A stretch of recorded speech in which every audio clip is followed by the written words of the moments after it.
नमस्कार साथियों, मैं दीपक गर्ग आपका स्वागत करता हूं GK V Deepak Garg YouTube channel पर। राजस्थान में जब से अभ्यर्थियों को एलडीसी की भर्ती का पता चला है, उसी के साथ ही लोगों के मन में अनेक डाउट आए हैं। जैसे अभ्यर्थियों के बीच में जो मुख्य डाउट है, जैसे मैंने 2-4 लोगों से पूछा तो उनके जो मुख्य डाउट है वो है, पहला तो है कि सर इसमें सीईटी लागू होगा या नहीं होगा, दूसरा सर इसकी क्वालिफिकेशन क्या होगी, और तीसरा इसके एज के बारे में, और चौथा इसका है परीक्षा पैटर्न के बारे में। ठीक है, तो इन सारी जो चारों सवाल है और इसके अंतर्गत जो भी अलग सवाल आते हैं उनको भी पूरा कैलकुलेट करते हैं और उसका एक एक का पुख्ता रिपोर्ट आपको देते हैं। तो सबसे पहले जो आज की जो मुख्य बात है, जिसके लिए मैंने ये मुख्य टॉपिक है, जिसके लिए मैंने ये वीडियो बनाई है, वह जो टॉपिक है वह तो है, एक तो एलडीसी की क्वालिफिकेशन 12 रहेगी। ये बात कन्फर्म है, आप लिख के ले लो। अब सर आप कैसे कह रहे हो, आज तक किसी भी यूट्यूबर ने या किसी भी टीचर ने नहीं कहा।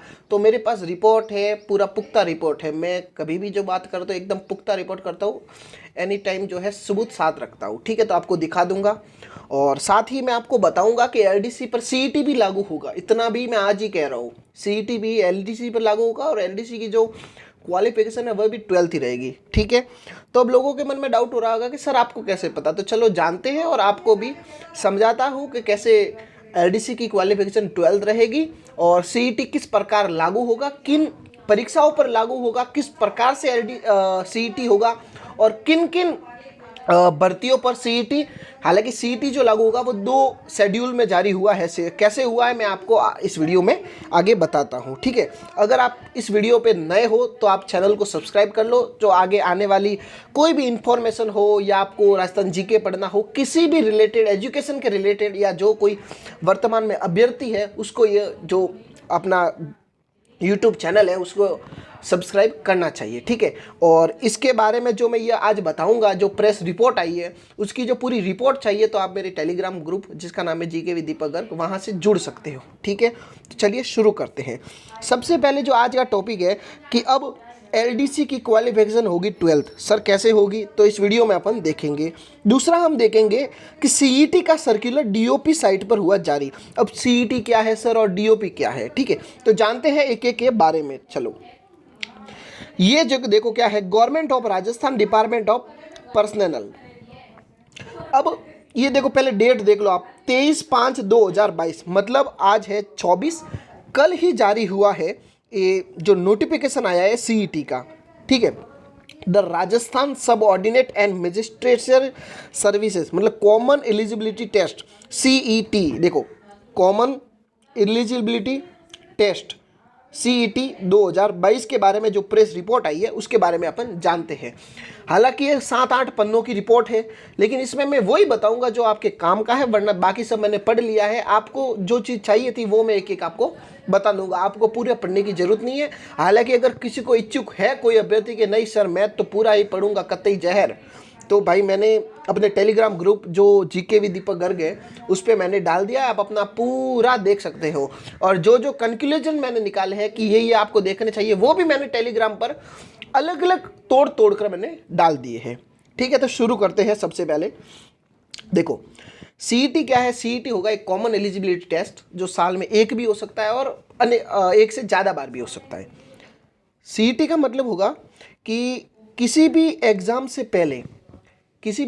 पहले एक एग्ज़ाम होगा जिसको आप क्लियर करना होगा। उसके उपरांत जो उसके अंतर्गत जो एग्ज़ाम आएंगे उसमें आप बैठ सकते हो। ठीक है, जैसे कि आज इसकी पटवारी का एग्ज़ाम आपने दिया होगा तो फॉर्म भरा होगा, डायरेक्ट पटवारी का दिया होगा और पटवारी के निकलने के बाद आपको ज्वाइनिंग मिल सकती है। लेकिन सीईटी लागू होने के बाद ऐसा नहीं होगा। सीईटी पटवारी की परीक्षा में बैठने के लिए, मुख्य परीक्षा में बैठने के लिए आपको सीईटी क्लियर होनी चाहिए। सीईटी क्लियर है तो सीईटी के उस शेड्यूल के अंतर्गत जो भी सारी इन भर्ती आती है उनमें सारे में आप बैठ सकते हो। तो आपको अब सर पता कैसे चलेगा कि सीईटी की इन भर्तियों पर ये क्वालिफिकेशन है वगैरह वगैरह। ठीक है, तो मैं आपको बताता हूं। देखो, सीईटी के 2 शेड्यूल इसने जारी किए हैं, एक तो है शेड्यूल 1 और एक है शेड्यूल 2। शेड्यूल 1 जो है वह है सीईटी फॉर ग्रेजुएशन लेवल, मतलब सीईटी जो ग्रेजुएशन लेवल पर एग्जाम होगी, मतलब सीईटी का जो ग्रेजुएशन लेवल पर एग्जाम होगा उसमें कौन कौन से एग्जाम जो आएंगे। ठीक है, कौन कौन सी भर्ती आएगी। तो पहला है राजस्थान होमगार्ड सब ऑर्डिनेट सर्विस, मतलब प्लाटून कमांडर जो है ग्रेजुएशन लेवल पर होगी सीईटी का। ठीक है, फिर राजस्थान इंजीनियरिंग सब ऑर्डिनेट इरिगेशन सर्विसेज, मतलब जिलेदार और पटवारी जो होगा वह भी सीईटी के ग्रेजुएशन लेवल पर होगा। ये ध्यान रखना कि सीईटी जो एग्जाम होगा वह भी दो प्रकार का होगा, एक तो सीईटी ग्रेजुएट लेवल और एक सीईटी सेकेंडरी लेवल होगा, सीनियर सेकेंडरी लेवल। ठीक है, तो उसके बारे में अपन चर्चा कर रहे हैं।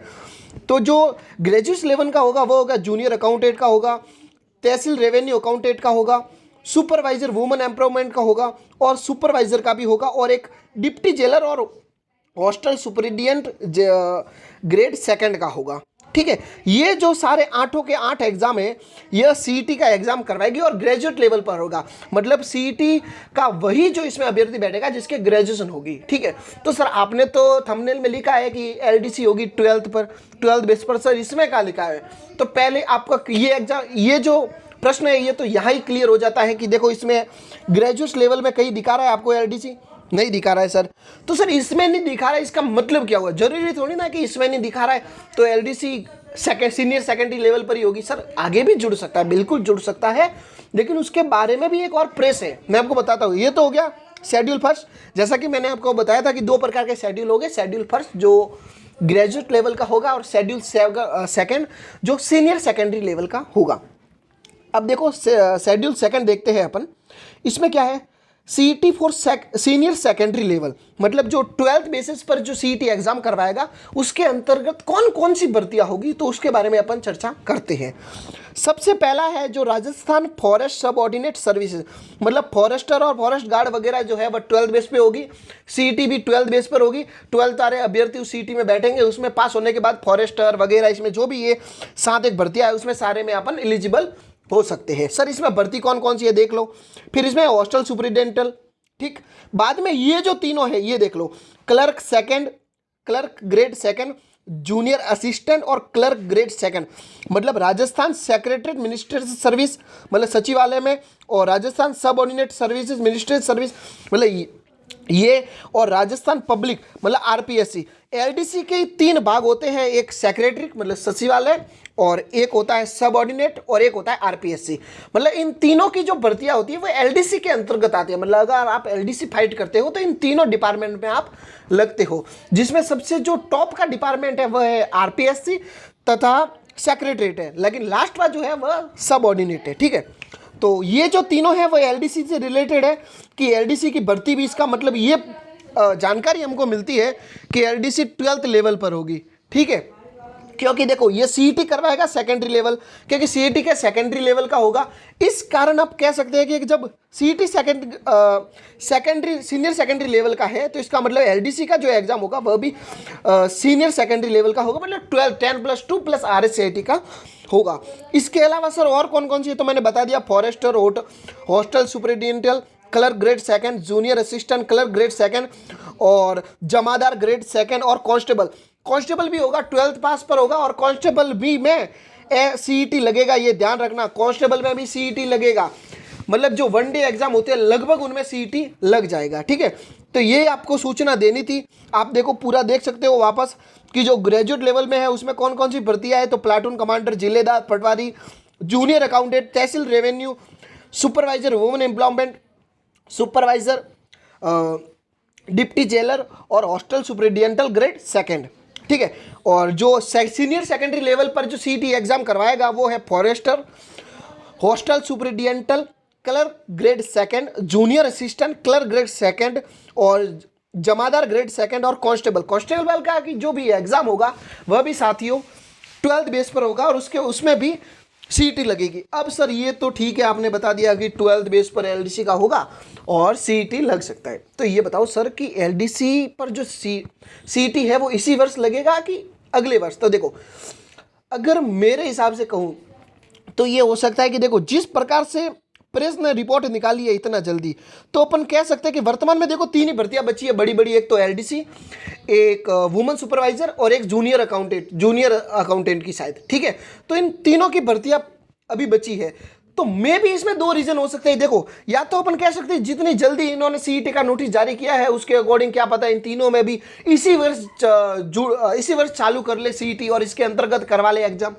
या फिर हो सकता है कि देखो सीट 3 ही तो एग्जाम रहे, अब 3 एग्जाम के लिए क्या करवाना, जब करेंगे कोई नई शुरुआत करेंगे तब तो सिरे से करेंगे भाई, नए साल से नए उमंग से करेंगे, नई शुरुआत करनी है तो ऐसा तो है नहीं कि साल के लास्ट महीने में कर देंगे। तो मेरे हिसाब से ज़्यादातर जो होगा वह एलडीसी का होना तो नहीं चाहिए सीईटी के अंतर्गत। अगर हो भी जाता है तो कोई दिक्कत वाली बात नहीं है। जो भी पढ़ने वाले बच्चे हैं वो 2 एग्जाम में भी लग सकते हैं, और पढ़ने वाले बच्चे मेरे हिसाब से तो आरएस भी क्लियर करते हैं सर। आरएस में तो 3 पेज होते हैं, तो अगर वो क्लियर कर सकते हैं तो सीईटी कोई बड़ी बात नहीं है। और हाँ, और कुछ लोगों को अगर सीईटी का पता नहीं हो कि सर सीईटी में कैसे क्या होगा, तो मैं आपको बड़ी बड़ी उगता रिपोर्ट दे देता हूँ ऊपर ऊपर की। हालांकि पूरा नोटिस जब एकदम व्यवस्थित आएगा तब तो मैं आपके लिए वीडियो बनाऊंगा ही, लेकिन ऊपर ऊपर की रिपोर्ट दे देता हूँ। जैसे आप मानो कि एलडीसी की भर्ती आती है और उसमें पद है 6000। कितने पद है? 6000। ठीक है, अब ये 6000 पद है, तो इनमें जितने भी फॉर्म भरा वो पहले सीईटी का होगा। तो सीईटी में किसी के नंबर आए, जैसे कि 100 में से आए 95, 90, 60, तो या तो वो एग्जाम वाले एग्जामिनर ये करेगा, आपको कहेगा कि जिसके भी 75 नंबर, 80 नंबर या 90 नंबर या 60 नंबर या 40% से ज़्यादा है, वो अपने नेक्स्ट जो एलडीसी का एग्जाम उसमें बैठ सकता है। या फिर वो ऐसा करेगा कि 6000 पद है तो इसका 15 गुना बढ़ाकर जो भी संख्या होती है उनको वो ऊपर ऊपर से ले लेगा। समझ में आया क्या हुआ?